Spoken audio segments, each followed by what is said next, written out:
Hey guys, what's going on? Welcome to another episode of the Overcast Podcast. I'm Corey, I'm Wes. and today we are thrilled to be joined by Mr. Nolan Potter himself. Nolan, how are you doing? Hello. I'm great. I'm glad to be here. Can't wait to talk about some music. Awesome. So are we. We can't wait either. How have you been? How have you been holding up these past few months, really, but more so recently? It's been okay. I mean, it's been great to get back into playing shows and everything, and we thought we had a really good thing going with Nightmare Band. We played 5 shows in July in Austin, did like a residency thing, and we're just gonna push through. You know, we're gonna do our best. I can't really afford to stop playing shows at this point, but we're trying to push everything we can outside. And yeah, I mean, yeah, I don't want to ever stop playing music again like that. It was crazy for a couple years. Mm-hmm. What was it like? Did you have to kind of get back on the horse when it came to playing live music, or? Yeah, definitely. I mean, a lot of bands had kept rehearsing and like kept doing live streams and stuff. With Nightmare Band, there was just too many of us, and kind of when everything went to shit, like everybody spread out, and some people went to like different states or like went on the road with like started their own recording projects and stuff. And some people were working, some people weren't working. There was like 8 of us in the band at that time, and I was just like, let's just call it, see what happens, you know. So we definitely had to like start from scratch again pretty much, and we had a slightly different lineup. And but yeah, it's all back now, and we're playing new material, and it's a lot of fun. Awesome. Can't wait. Yeah, I've been seeing you guys post on Instagram with all the recent shows you've been doing. And unfortunately, we haven't been able to make it out there because we're kind of far. We're about 4 hours away from everything, from anything remotely cool. But I will be over there for Levitation that whole weekend, so I'm looking forward to that. But the show that I was the most envious, to say the least, was the Hotel Vegas one, with coming back with OCs and everything. Oh yeah, that was like a total reunion. Hotel Vegas is like our home base. I used to work there for almost 4 years, I think, something like that. That's where I met most of the guys in the band, and how we got most of the connections that we have. And yeah, it was a real homecoming. Nice. Now, we feel a sort of a personal Texas pride when it comes to you, which is really cool. But we do know that you're not originally from Texas. So what kind of, was it something that just happened? You just happened to move to Texas, or was it a conscious thing like, no, I'm going to Texas? It was kind of on a whim. Yeah, I was living in Grand Rapids, Michigan for about 6 years before I moved down here. And I mean, there's a lot of really good bands in Grand Rapids and a lot of really cool venues and stuff, but it just wasn't really exploding for me the way I wanted to. You know, I was like, I need to go somewhere where this is like I have no choice but to be successful at this. You know what I mean? Yeah. Kind of just, I don't know. Grand Rapids is great, and I love it there. But yeah, it was mostly because of Holy Wave that I moved down here. I was like, if these guys are making it down there, I love their music, and that seems like the place for me to be. And I ended up being pretty close friends with them. Met a lot of other musicians through those guys, and that's how I ended up getting the job at Hotel Vegas too. So, oh, nice. Yeah. How do you like the Austin lifestyle? Yeah, I mean, I've gotten lucky in Austin, just like having fairly cheap places to live compared to, you know, the general populace. And at the moment, I'm just playing music, like not having a real job. So nice. If I'm still able to do that in the next few months, you know. So when you were working at Hotel Vegas, were you already making music at that point, or did you kind of want to settle in, meet some people first? Yeah, I was playing with a band called Lake of Fire, who are originally from El Paso, and they kind of were friends with Holy Wave growing up and stuff. And they introduced me. I was playing drums and singing with them, and then ended up writing some songs for the band and kind of ingratiating myself into the scene a little bit more.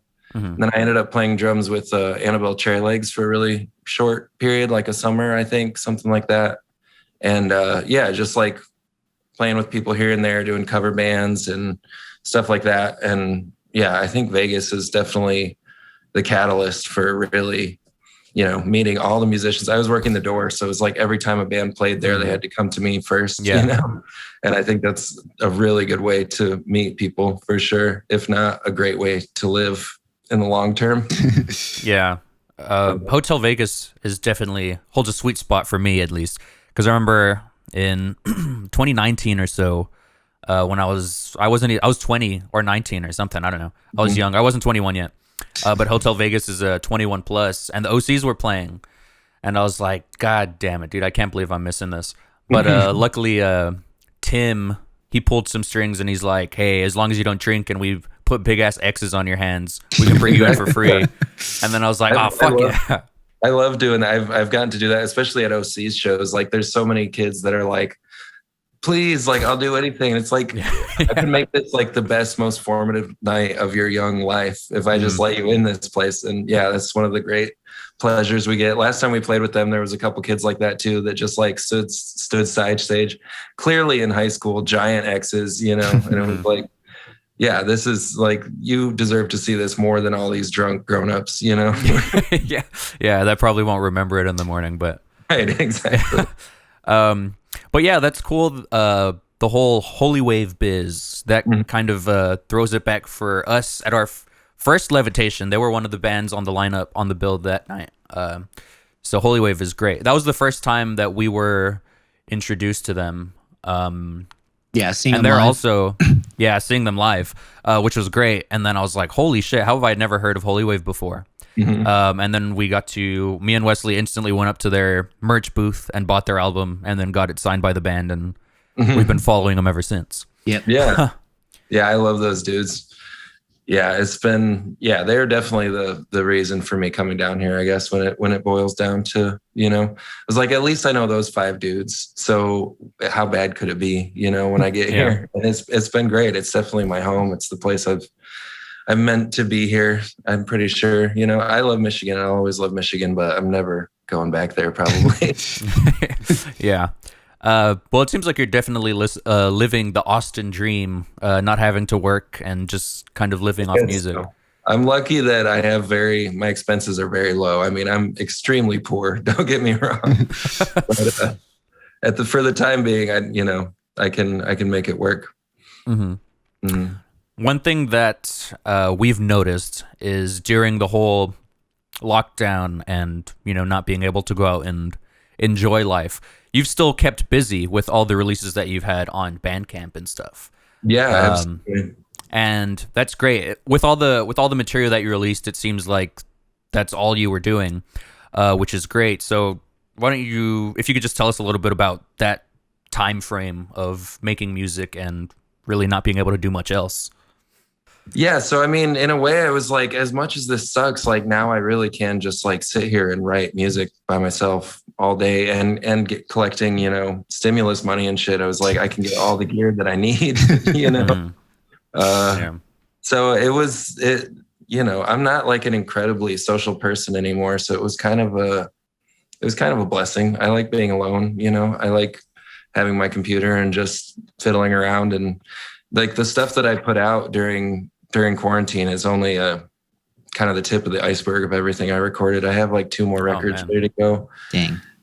Well, if anyone ever wants to hear them, we'll see. Just send them to us. We both want to hear them. Yeah. You can send them to us tonight, and we'll do full reviews of them tomorrow. I got to teach them to the band first. That's the whole. Okay. Yeah. The whole deal. The next thing is like really doing another Nightmare Band record, because we were kind of robbed of that opportunity. Most of us, we didn't feel safe being in a room, all of us together.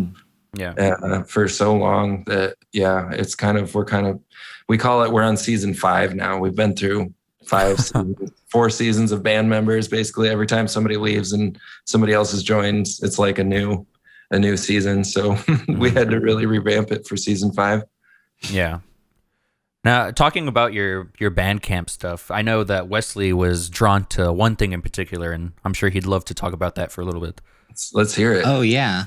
Eggbound. I even got the cassette. It was like 2 weeks ago, and I was like, okay, I'm finally going to, listen. And I just saw it, and I was playing Mother 3 at the time. I was like, I have to listen to it. Really? Yeah. You? Oh my God. Okay. Well, this takes it to a whole new level now that you. I'm very glad. I figured. So yeah, I got the Earthbound. I got the Eggbound cassette, and when it came, I was like, oh, cool, little pin. But besides just being, a reference to Earthbound, I really like the music a lot. Specifically in the Mist of Jazz, that's been my favorite song. I just have the cassette on repeat in my car, like every day, going to work, going to HEB, Awesome. doing stuff. I was really curious though about the music part. How did you get those little Earthbound sounds? Like, which synthesizer did you use, or Oh, I had to. I found the samples. I didn't make it myself. That's for sure. That's cool. Yeah, I was trying to drop just little because I at the time that I was making, I was playing Earthbound on NES or SNES.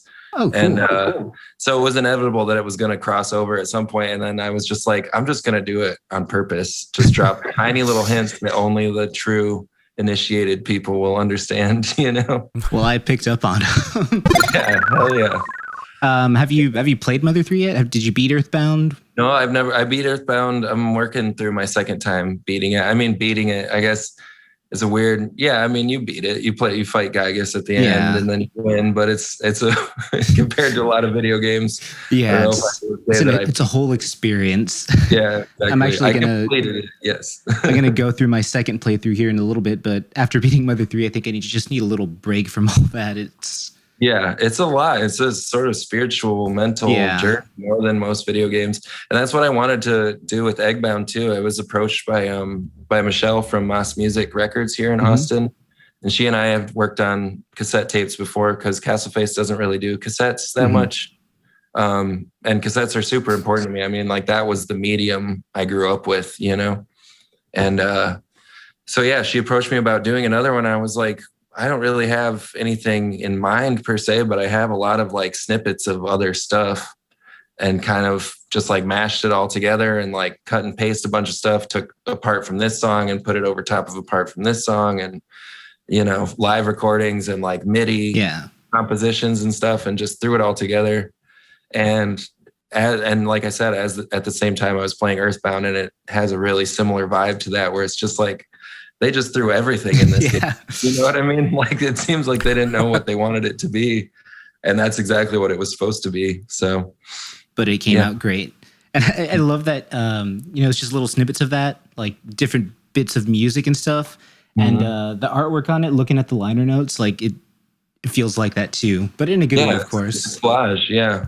Yeah, the cool thing about doing that during quarantine is that me and my partner, Julie, we were both, I mean, she was working from home. She works at UT and I was just making music at home. So all the artwork and stuff, she was like coming up with the artwork as I was coming up with the music. It was like a total collaborative thing. Like every time I'd come up with a new song, I'd show her and then she'd add something else to the cover and, and with the new LP from Castleface too is actually 1 second.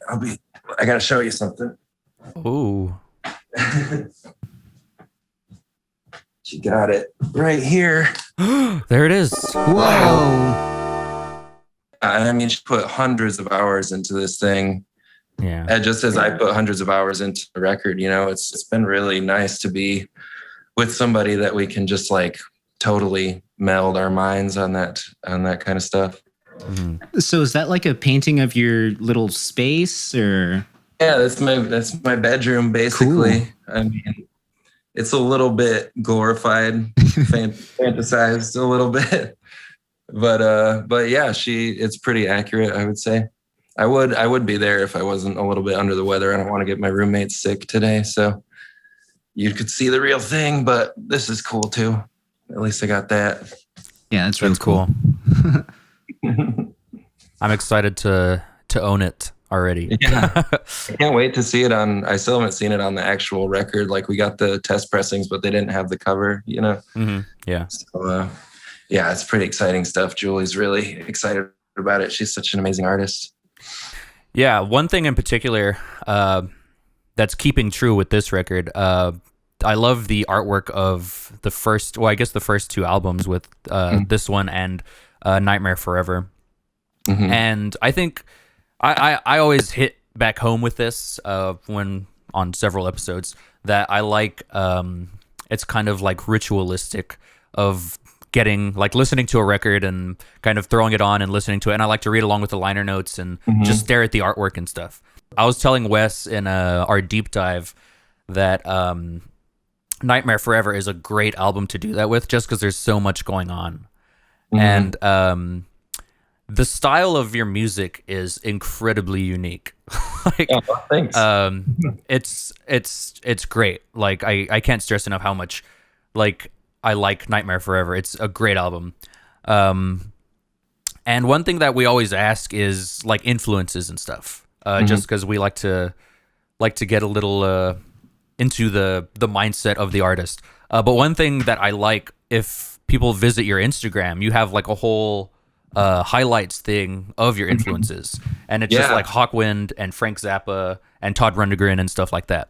And it's really cool. So it's interesting hearing those artists and stuff, and then going back and revisiting your work and kind of hearing what you might have picked up on a little. But your sound is still wholly unique. So was that something like, how did you develop that sound? I think, when I started this project, like kind of at the inception of Nightmare Band and everything, it was really like, it's like musical cosplay almost. Like I've been in a lot of bands that are people like trying to come up with like, this is the new sound. It's like, yeah, but you kind of just sound like every other band in town, Like I wanted to be like, on this song, I want to sound like Todd Rundgren. On this song, I want to sound like Hawkwind. On this song, I want to sound like Soft Machine or Zappa or whatever.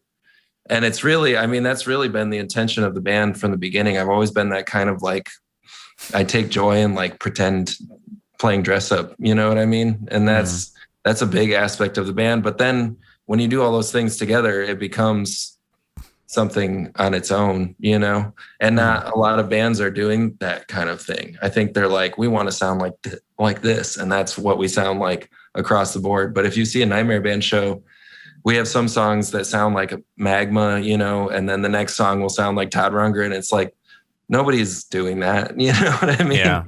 So, that's kind of where it came from. It's just musical dress up, which I feel like all bands are doing that anyways. There's not a lot of new shit under the sun. And, and it's pretty obvious, when a band has chosen their direction, it's like, it's how well you accomplish the goal that you're setting out. Like, even if you sound exactly like your favorite band, if you sound exactly like them in the right way, you're a good band. If you sound exactly like them in the wrong way, you're a bad band. You know what I mean? We're all trying to sound like somebody else, since the dawn of time. I think that's been true for musicians. Yeah, I definitely see that and get your point. One thing that I'm a sucker for is some nice flute.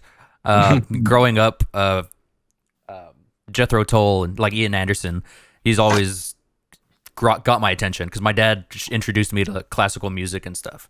And of course, me and Wesley are huge Beatles fans and Pink Floyd fans and stuff like that. Yeah. And when my dad first showed me Jethro Tull, it was Aqualung, of course. One of the greatest songs to be introduced with. And I was just like, what is this enchanting sound? Like, this is so great. And I kind of felt that with like a revitalization of that when I discovered you, thanks to Castleface.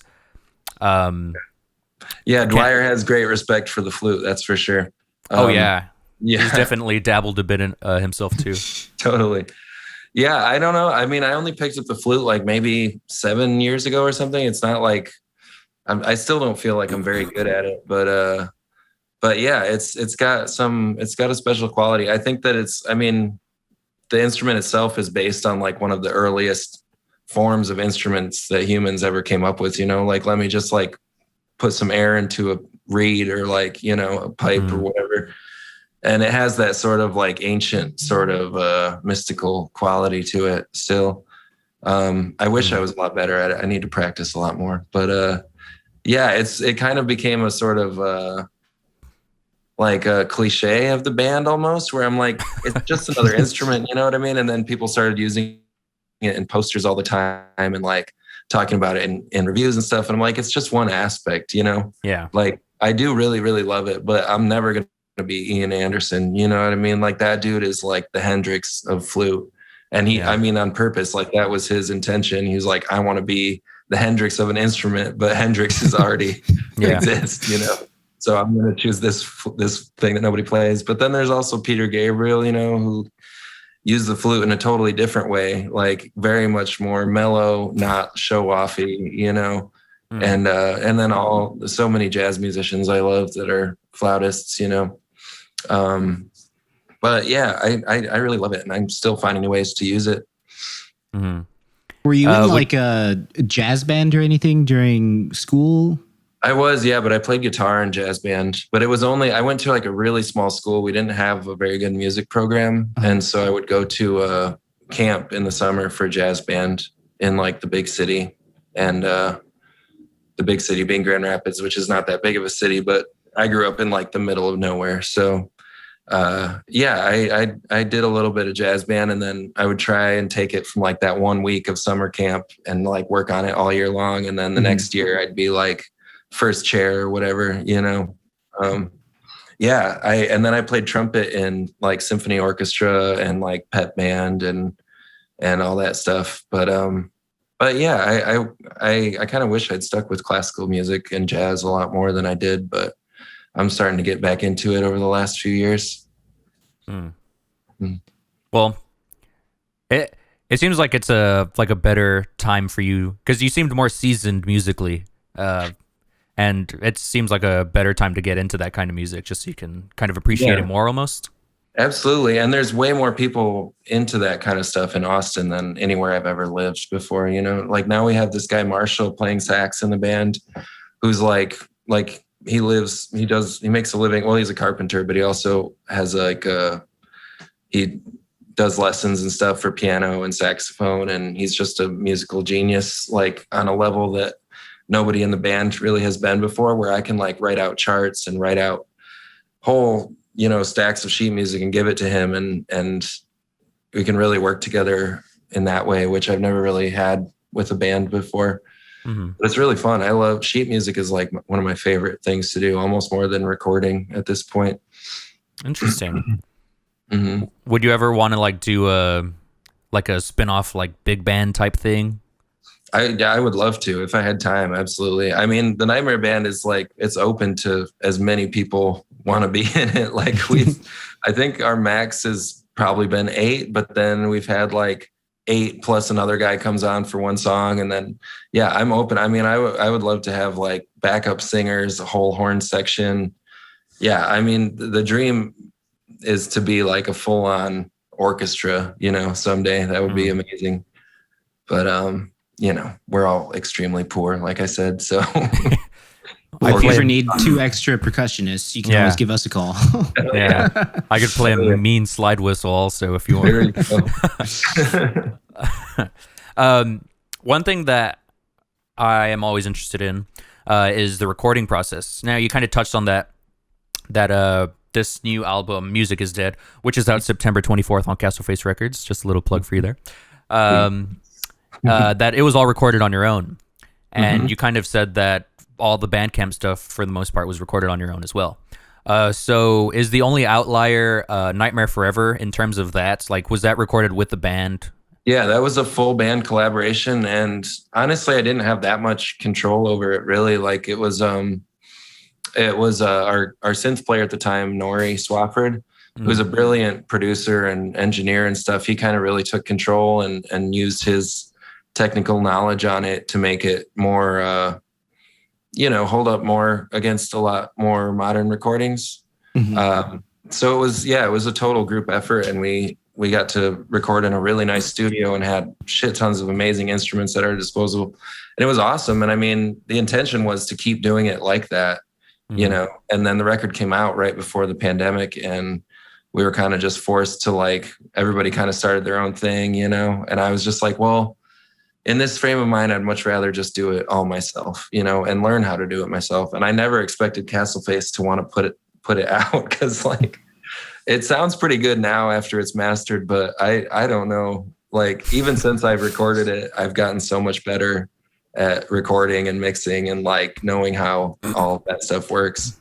So yeah, it's kind of like a time capsule of the very beginning of quarantine for me. Mm-hmm. But I think it ended up sounding pretty cool for what it is. I mean, considering that I have no like formal training in mixing or engineering at all. Yeah. One thing, a lot of the guests we've talked to, or some of the guests we've talked to, have talked about that. Like when we had John Dwyer on, mm-hmm. I asked him, because his discography, I mean, you know how big his mighty discography is. Absolutely. Yeah. So I was asking him, I was like, what is it like listening back to your older music, like seeing where you are now? And he's like, yeah, you know, he's not a big fan of Help anymore, even though it's a cult classic. Right. But one thing that I've always wanted to ask somebody, I'll ask you, if you'd ever like want to Kanye West it and just be like, you know, I'll go back and I'll remaster everything now that I know what I'm doing now, and then re-release it. Kind of, yeah. It's. I mean, that's the quandary that I'm kind of constantly stuck in, is because I do like the way this stuff is on its own. I mean, it wouldn't be the same. I think like one thing in particular is A Spirit Lasts Forever. Like, I'm really proud of that recording for what it is. I had no idea what I was doing at the time. But we've played it with the band, I think maybe live only once. And then we've been revamping it, and I've been like charting it all out, writing it all down as sheet music. And that's one thing that I would really love to do again, with like a string quartet and a horn section and like multiple percussionists. And yeah, but there's other stuff that I'm like, that's just fine how it is, you know, like The World is a Peach Goodbye is like, I guess half the songs on there we turned into songs for Nightmare Forever. So I don't think they're even on Bandcamp anymore. Like, I had to take them down under advisement from Castleface. Like, just have the one version up there, you know. But yeah, I mean, I think that stuff should stay the way it is. I don't know. It's tough too, because I never really want to go back and listen to it very badly. Like, once in a while, I'll get nostalgic and be like, I'll go check that out again and see how it was. I think remastering is one thing, but like really going in and remixing everything, I don't even know if I have most of those files anymore. And yeah, I don't know. I think stuff should be what it is. I always want to move forward, you know? Yeah. Before we left, we were talking a little about the recording process. And we're kind of talking about Nightmare Forever and how that was with the band, with the full band. So do you prefer recording solo? Because earlier you had said that you liked being alone and kind of just doing it on your own. But what are the pros and cons of each, I guess, would be a better question. It's really, recording alone is extremely easy for me. You know what I mean? Not having to put anything into words for other people is so much easier. Like, I can't, and I mean, if the band ever sees this, you know, they'll, you know, they might have a different opinion, but for me, it's just, yeah, it's so quick and easy. As soon as I come up with something, I can lay it down, you know, and like punching in and overdubbing stuff is just like, I don't even have to think about it. It's like I can crank out a whole complicated song with all the layers and everything in like a day.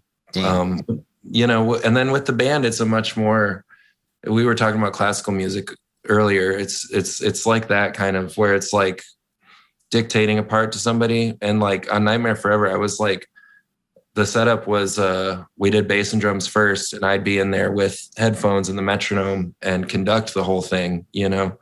And yeah, I had like a wand, like a whatever you call it, a wand. I don't think that's the proper term, but Nolan Potter's wand. Yeah, that's a better name for it. I think it's baton. Yeah, baton. There we go. There it is. Yeah.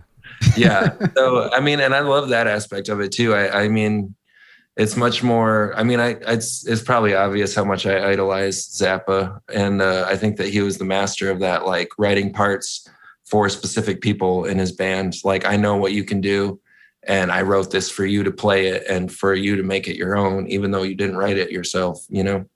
And that's kind of where we're at with the band too, because everybody is super brilliant musicians of their own, and they have their own projects that are really worthwhile and definitely worth checking out. But yeah, it's a fine line. I mean, it's been so long since we did that I kind of forgot how to do it, you know? And for them, it's been a lot of work, just like learning the stuff that I've done over quarantine. And we're not even like halfway through that yet. But like I said, we're always preparing for the next show. You know what I mean? Yeah. So, I don't know. I'm really looking forward to the next time that Nightmare Band records fully, whenever that may be. Our next plan is kind of like see if everybody can take some time off their jobs and all just get together in like a country house somewhere. I think we're at like that country house phase. You know what I mean? Genesis did it. Led Zeppelin did it. Yeah.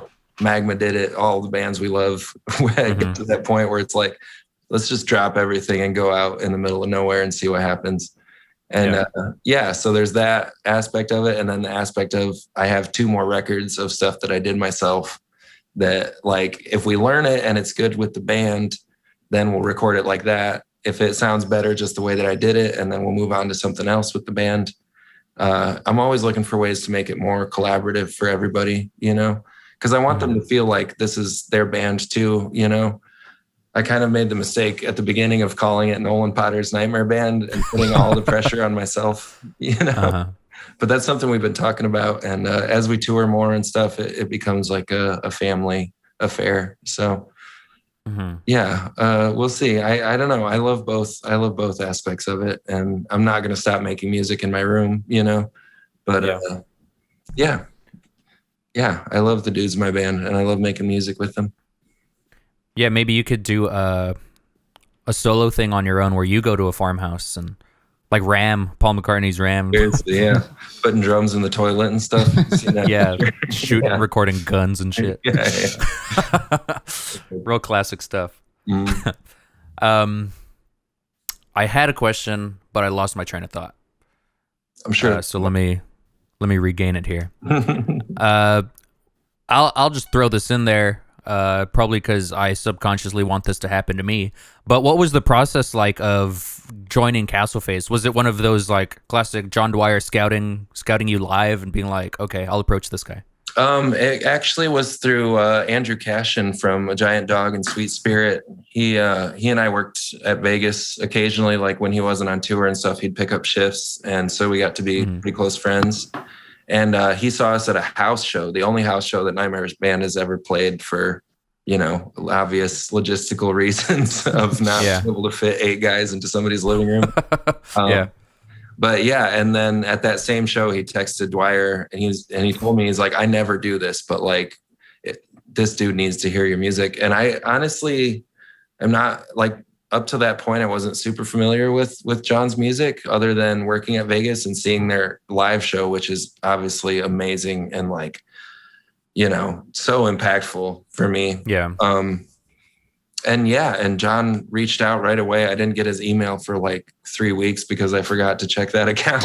And surprisingly, they were still down. And Matt from Castleface too was super into it and has been such a helpful, dude, putting this all together, doing all the business work and like all I have to really do is send them something. And if they like it, they're like, yeah, we're about to put a bunch of money into this and spend a bunch of time on it. And they make it really, really easy. I got to give it up to Andrew from Giant Dog for making that all happen. He's a super sweet dude and recognizes good music, apparently. Yeah. We thank him as well for,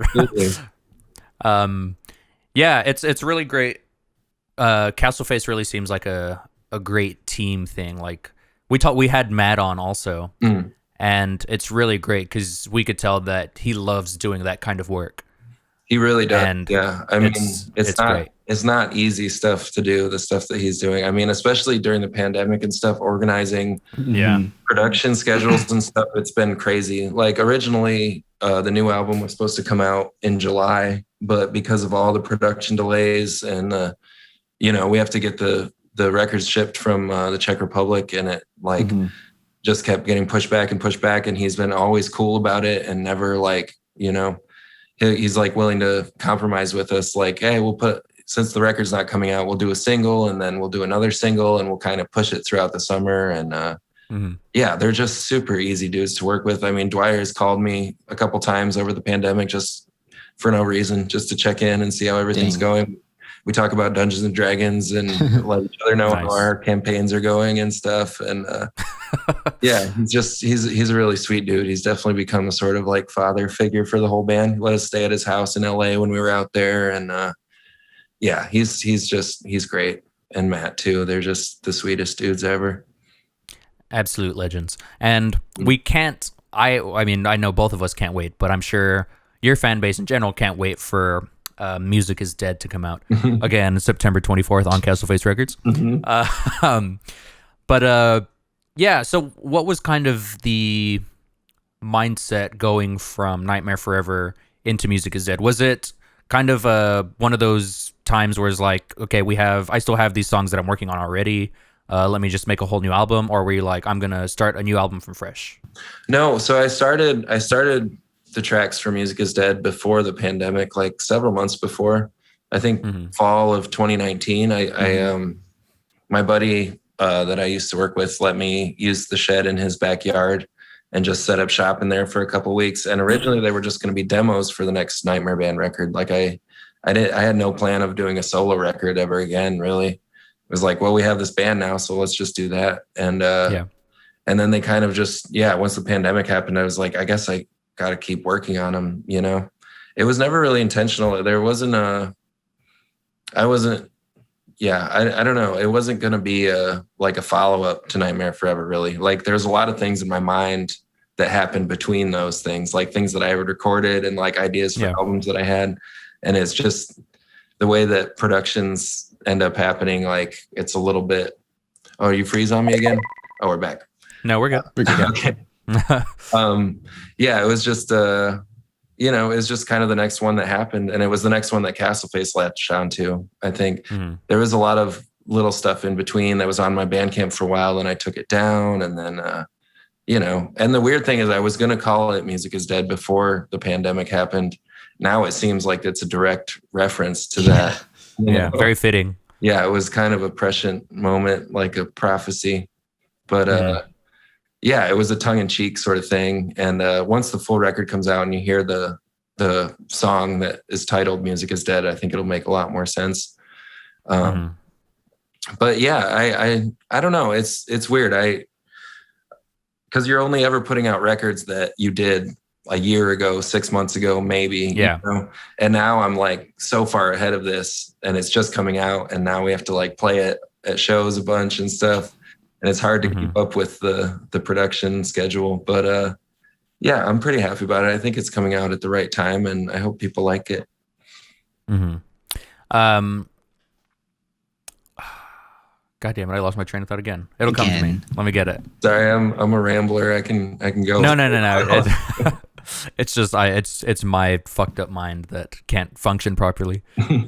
Wesley, do you have anything while I think? Not music related. What's your favorite boss from Earthbound? My favorite boss? Yeah. I like when you have to fight all the cops. I thought that was a really bold move for the game. I forget the police chief's name, but that was pretty fun.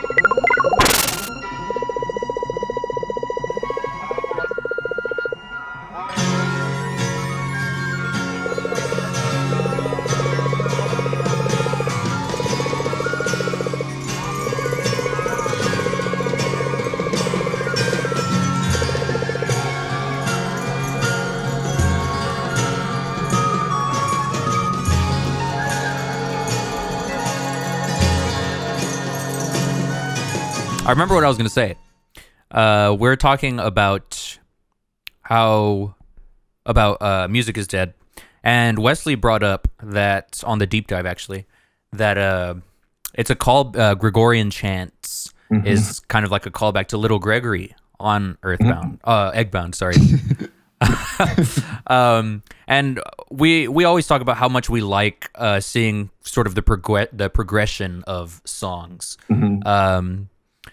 And I don't think that was intentionally like a demo for that song. So how did that kind of work out, doing that? It was intentionally a demo for that song. Oh, okay, cool. Yeah, Gregorian Chants was fully. this is what I'm talking about with production stuff. It's like Eggbound, because it was such a small thing and we were doing it locally, we just cranked it out, you know. But I was pretty much fully done with Music Is Dead already at that point when we put Eggbound out. So I was trying to stack as many references to the next record into the cassette release as possible. It's that whole Zappa thing of what he called his conceptual continuity. You know what I mean? It's like the records might not seem like they're about anything, but it all fits together. And there's musical references everywhere. You know, there's lyrical references everywhere. And that's something I always strive for. And a lot of times it happens without even realizing it, you know. But that was definitely one of the intentional times for sure. I wanted to put a little taste, you know. Very nice. Is there more things that we haven't heard yet that are also that we'll be able to pick up on? I mean, there's definitely in Eggbound, there's a reference to A Spirit Lasts Forever. There's reference to there's a couple little things. I can't remember. I'd have to go listen to it again. Like I said, once I put something out, I rarely go back and listen to it. You're done with it, yeah. Well, yeah, I mean, geez, it seems I'm almost envious that you're able to just pump out music like that, and it seems like it's at no expense to quality either. Because I guess everybody likes their own different things. Like Wesley really latched on to Eggbound, and just I'm a big fan of a lot of everything that you've put out. And it's great that you're able to do that, and we're thankful for it because we get a shitload of music from it. Yeah. Well, thanks. Yeah. I mean, I think there's definitely a level of quality that I try to maintain, but to me, it's never up to where it should be. Like even with Music Is Dead, like that's why I try not to listen to it, because if I listen to it now, I'll hear a million things that I could fix, you know. But it's part of having that. A lot of things are like first takes, you know. Like I kept the first take, or I tried to emulate the first take, even if there was a mistake in it, if I was overdubbing it, you know. Because I think that things nowadays are way too polished, you know what I mean? Like a band will go in to work with like an established producer, and that producer will make them do everything exactly the same, and everything is at the same level, you know, of quality, and there's no mistakes, there's no artifacts, we like to call them, you know what I mean? Like in Gregorian chants, like the full version, there's like, you can hear like my fingers hitting the acoustic guitar and like the sliding on the strings and stuff that I could have fixed easily, but wanted to leave in there, you know, just because I don't want it to sound, I never want it to sound too polished. And Nightmare Forever to me is almost too polished still. Like I love it. And I loved the process of going through that, like sort of more of a big budget record production. But yeah, I like stuff that sound, you know, a little bit fucked up. Yeah.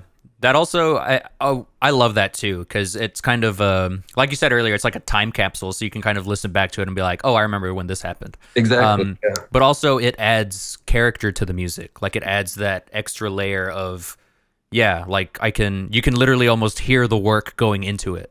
Right. Yeah, that's what I love to hear from the bands that I love, you know.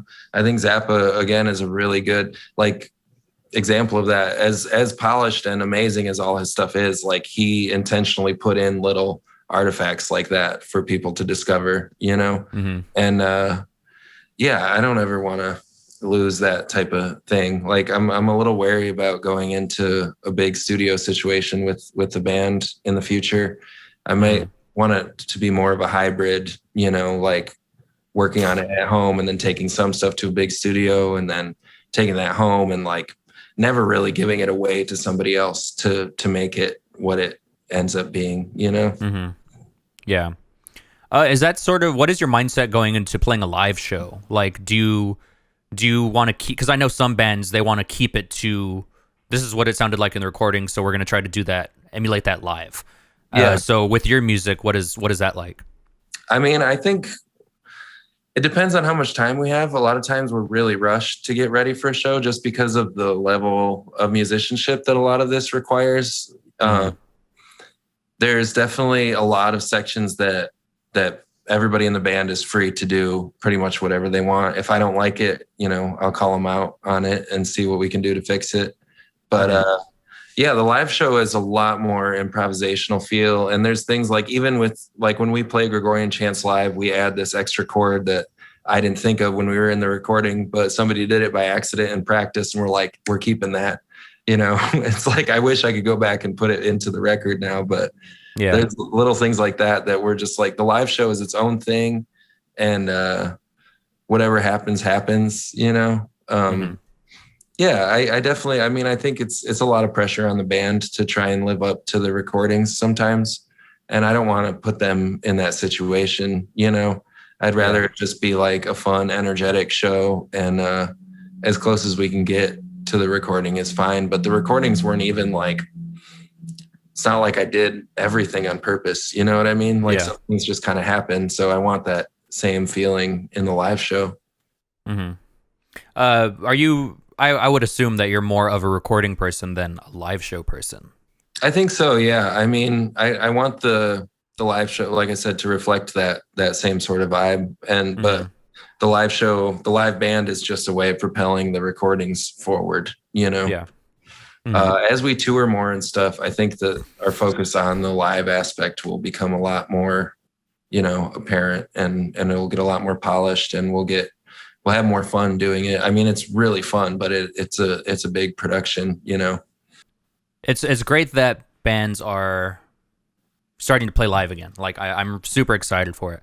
And I'm sure the musicians themselves are the most excited than anyone. Yeah. Don't get me wrong. I love it. I absolutely love it. It's definitely what I'm supposed to be doing.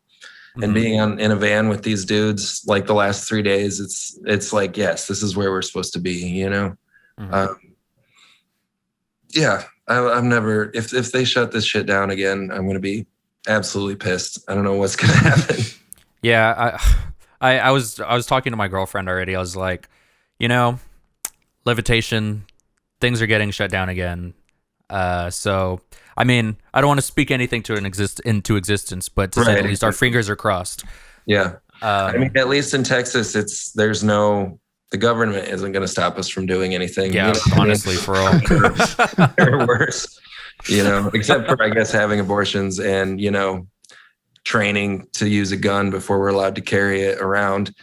Anyway, we said we wouldn't get into that shit. But yeah, I think Levitation, just knowing the people that work there and, the people organizing it, it's going to be as safe as it could possibly be.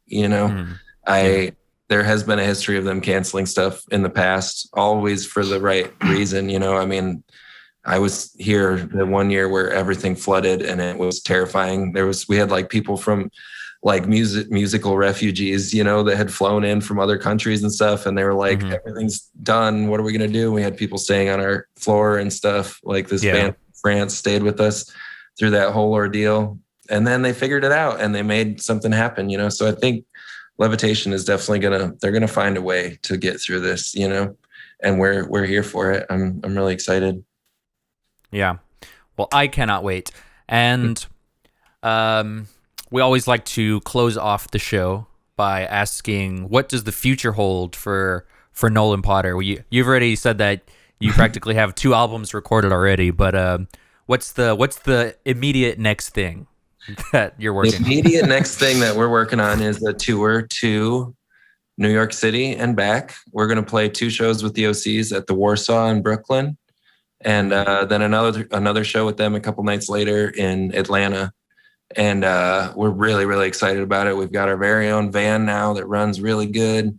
We've got a bunch of good shows booked. We've got a great new booking agent, and so the road is the next big thing for us. And we're going to stay safe. We're all vaccinated. We're playing outside as often as we can, and we're going to make it happen. And the OCs are awesome, amazing dudes for having us do that with them. They really went out of their way to get us on these shows, and we're really excited about it. So come see us. Check out our Instagram for all the dates and everything. And we'll see everybody on the road.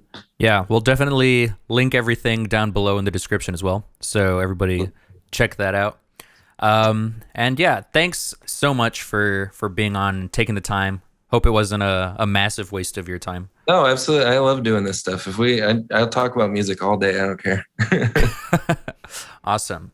I think this would be a good time to bring this up. I don't know if you're into film or cinema or anything like that. Oh, yeah. Awesome. We've been wanting to kind of add a new aspect to Overcast. And because a lot of our guests have mentioned that they're really big into cinema and stuff like that. John Dwyer has been in the Criterion closet, for Christ's sake. Oh, I love that little thing. It's good taste for sure. Yeah. So we want to kind of invite new guests as well as revisit old guests if possible to see if they'd be interested in something like that. Yeah. Awesome. That's great. Well, folks, you heard it here first. That's something that we're planning on doing. Yeah. And we hope people are receptive to it. But yeah, that's great. I'm glad you're interested. For sure. It seems like music and film definitely they're intertwined for sure. Yeah, that was my original dream job, was to be a film composer when I was like 5 years old. You know, John Williams is the reason I play music pretty much. And it all goes hand in hand for me. And I hope that's still the trajectory. If all this develops into me being able to make music for movies, that would be ideal. Awesome. Well, if my dream breakthrough ever happens, I'll definitely hire you to make something for my movie. Hell yeah. Do it. But yeah, so awesome. Well, that's great. Again, everybody, check out Nolan Potter and Nolan Potter's Nightmare Band. His Instagram. Check out Music is Dead, out September 24th on Castleface Records. And again, thanks so much. Absolutely. Thanks, Corey. We loved it. I'll talk to you guys later. Yeah. All right. Yeah. See ya. Stay safe on the road. We sure will.